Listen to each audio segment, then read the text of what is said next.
Well, I think that a part of leadership is making difficult decisions, but it's not just in leadership. I think that that's in any facet of life, that it's important that you know how to make tough decisions and that you're able to come to terms with the difficult choices which are inevitable.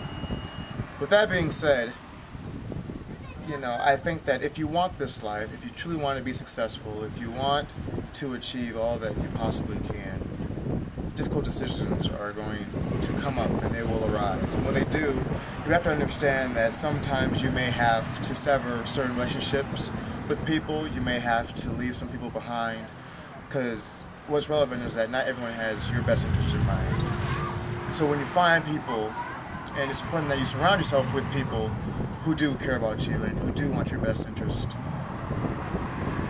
at heart, but more importantly, that they want the best for you.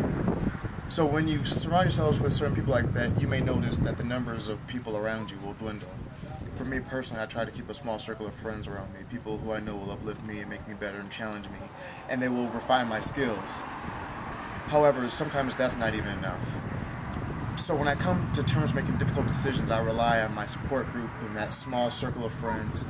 But not just that, I look at truly for myself if that the aspect is that I want this life and I want to be successful.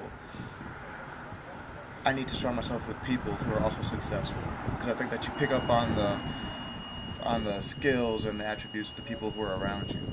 So when I come to terms with making tough decisions, I rely on my support group, and I think about the consequences, and I think about truly that I want this life. So that's why I make tough decisions.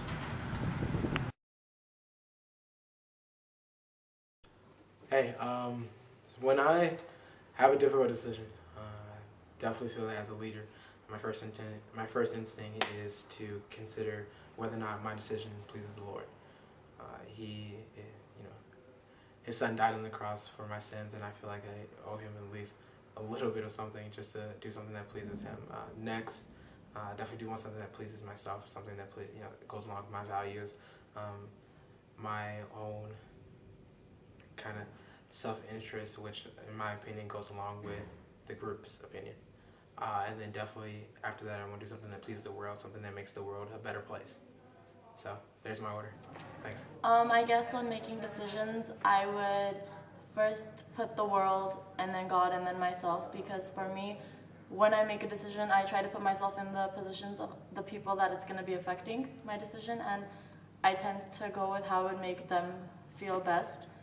It doesn't really matter if I get the most out of the decision I made, as long as whatever I'm doing is going to help them. So I guess it would be the world, because I also care about people's judgments about me. And then God, because you always have to stay to your convictions and you have to make sure your values are in place and you're ethical. And then finally me.